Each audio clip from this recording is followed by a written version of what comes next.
लक्ष्मीनाथसमारम्भां नादयामुनमध्यमाम् अस्मदाचार्यपर्यन्तां वन्दे गुरुपरम्परां यदि राजाय विद्महे श्रीभाष्यकाराय धीमहि तन्नो रामानुजार्य प्रचोदयात् ஆழ்வார்கள் திருவடிகளே சரணம் எம்பெருமானார் திருவடிகளே சரணம் ஜீயர் திருவடிகளே சரணம் யோ நித்யமச்சுதபதாம்புஜ யுக்மருக்ம व्यामोगदस्ततिधरानदृणाय मेने अस्मद्गुरोर् भगवतोऽस्य दयैक सिन्धो रामानुजस्य शरणं शरणं प्रपद्ये நீரார் கடலும் நிலமும் முழுதுண்டு ஏலார் ஆழம் நிலங்களின் மேல் துயிலந்தாய் சீரார் திருவேங்கட மாமலைமேயாராமுதே அடியேர் கருளாயே.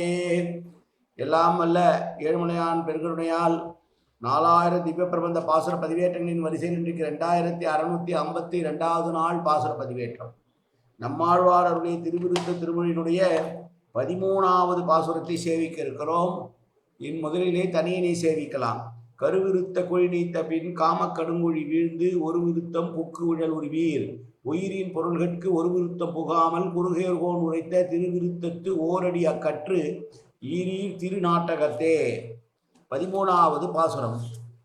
தனி வளர் செங்கோல் நடாவு தழல்வாய் அரசு அவிய பனி வளர் செங்கோல் இருள் வீற்றிருந்தது பார் முழுதும் துணிவளர் காதல் துழாயை துழாவு தன்வாடை தடிந்து இனிவனை காப்பாரார் எனை ஊழிகள் ஈர்வனவே. பிரிவினால் துன்பப்படுகிற தலைவி தன்னுடைய ஒப்பற்ற வெப்பக்கதிர்களால் இந்த உலகத்தை செங்கோல் செலுத்தி ஆட்சி செய்கிற சூரியன் மறையத் தொடங்குகிறான். அந்த பேரரசன் மறையத் தொடங்குகிற போது எல்லோருக்கும் நடுக்கத்தை தரக்கூடிய இருள் என்கிற சிற்றரசன் வேறொருவரும் ஒப்பில்லாதபடி தனித்தே ஆட்சி செய்ய வருகிறான். இந்த இருளானது எனக்கு மிகவும் துன்பத்தை தருகிறது. இந்த இரவு நீண்டு கொண்டே போய் ஒரு ஊழிக்காலம் அளவிற்கு இருப்பதனால் நான் துடிதுடித்து போகிறேன். பெருமாள் அணிந்திருக்கிற துளசி மாலையிலே படிந்திருக்கிற காற்று வந்து என் மீது படுவது பட்டும் கூட எனக்கு அது துன்பத்தையே தருகிறது. நான் மெலிந்து கிடக்கிற என் கைகளெல்லாம் ஈர்க்குச்சிகள் போல ஆகி அதிலே அணிந்திருந்த வளையல்களெல்லாம் கீழே விழுந்திருக்கிறது. இந்த இரவு பொழுது நீண்டு கொண்டே போகிறதே. இது என்னுடைய உடலையும் மனதையும் ஒரு காலத்திலும் பெற முடியாத துன்பத்தை அளித்து கொண்டிருக்கிறதே. எப்போது இந்த இருள் விலகும், நான் எப்போது அவனை அடைவேன் என்று புலம்புகிறாள் பராங்குச நாயகி தலைவர். எனை என்ற சொல்லுக்கு என்னை என்று பொருள் கொண்டிருக்கிறார்கள் ஆசிரியர்கள். காரணம், இது தலைவி பாசுரம். எனவே எனை என்பதை என்னை என்று எடுத்துக்கொண்டு பலன் சொல்லுகிறார்கள். பொதுவாக சூரியன் மறைந்தான் என்பதை சூரியன் அஸ்தமித்து விட்டான் என்றுதானே கூறுவோம். அதனால்தான் ஆழ்வார் அவிய என்று சொல்லுகிறார். மீண்டும் சூரியன் விதித்து விடாமல் அழிந்தே போய்விட்டானோ, இருள் நீண்டு கொண்டே போகிறதே என்று தலைவி நினைப்பதால் அவிய என்கிற சொல்லை பயன்படுத்தியிருக்கிறாராம் ஆழ்வார் என்று அனுபவிக்கிறார்கள். அதனால்தான் சூரியன் ஆட்சியை செங்கோல் என்கிறார். தன்னை தென்புறுத்துகிற கொலை தொழில் செய்யும் இருளின் ஆட்சியையும் செங்கோல் என்கிறாரே ஆழ்வார் என்பதை சொன்னால் இது விபரீத லட்சணையாக கொள்ள வேண்டும் என்றும், இது ஒரு வழக்கமான சமாதானத்தை பிரிதிவாதி பயங்கரவனகாச்சாரியார் சொல்லுகிறார். இதுவும் செங்கோல் அதுவும் செங்கோல்னா எப்படி பொருத்தமா இருக்கும்? தனக்கு நன்மை பயக்கக்கூடிய சூரிய ஒளியும் சூரியனும் செங்கோல் செலுத்துகிறான். தனக்கு துன்பத்தை விளைவிக்கக்கூடிய இருளும் துன்பத்தை விளைவிக்கக்கூடிய இருளும் செங்கோல் செலுத்துகிறது என்றால் சரியாக இருக்குமா என்றால், கோபத்தில் பேசும்போது வார்த்தைகள் மாறி மாறி வரும். அதையெல்லாம் தவறாக கொள்ள வேண்டாம் என்பது போல பொருள் சொல்லுகிறார்கள் உரையாசிரியர்கள். தலைவி ஒரு ராப்பொழுது மற்றும் தனித்திருக்கையிலே மற்றொரு புறம் பெருமாளுடைய தோளின் மீது உடலின் மீது அணிந்திருக்கக்கூடிய துழாய் என்கிற துளசி மாலையினுடைய மேலே பட்டு அந்த வாசனையோடு வருகிற காற்று மேலும் அவரை துன்புறுத்தலுக்கு உள்ளாக்குகிறது.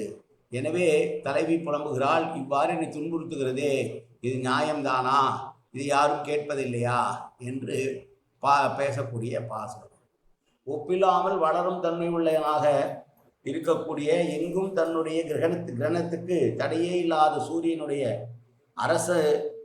அரசாட்சியானது முடிவுறுகிற நேரம் இருள் வந்து சூழ்கிறது.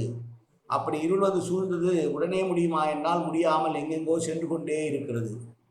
எனவே சூரியன் மறைந்தே போய்விட்டானோ அல்லது சூரியன் அஸ்தமித்து விட்டது என்றால் மீண்டும் அவன் வருவான் என்பது இல்லாமல் போயே விட்டானோ என்பது போல வார்த்தையை பயன்படுத்தி அவிய என்ற சொல்லை பயன்படுத்துகிறார் ஆழ்வார் என்றெல்லாம் பார்த்தோம். மீண்டும் ஒரு முறை பாசுரத்தை சேவிப்போம்.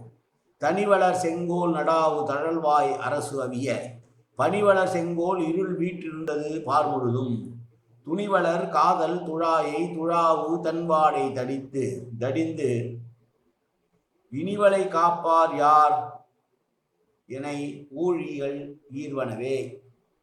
இனி என்னை காப்பாற்றுவார்கள் இந்த ஊழிக்காலம் போன்ற இருள் முடிகிறவரை என்று பேசிய பாசுரம் இந்த பாசுரம். நாளை அடுத்த பாசுரத்தை சேவிப்போம்.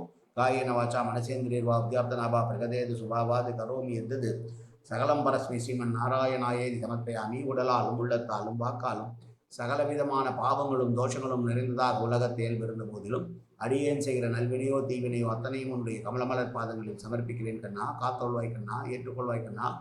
எப்போதும் உன் திருநாமம் கண்ணா கண்ணா கண்ணா என்று என் ஆவில் வருவதற்கு அருள்புரிவாய் கண்ணா. சர்வத்திர கோவிந்தநாம சங்கீர்த்தனம். கோவிந்தா கோவிந்தா கோவிந்தா கோவிந்தா கோவிந்தா கோவிந்தா கோவிந்தா கோவிந்தா கோவிந்தா.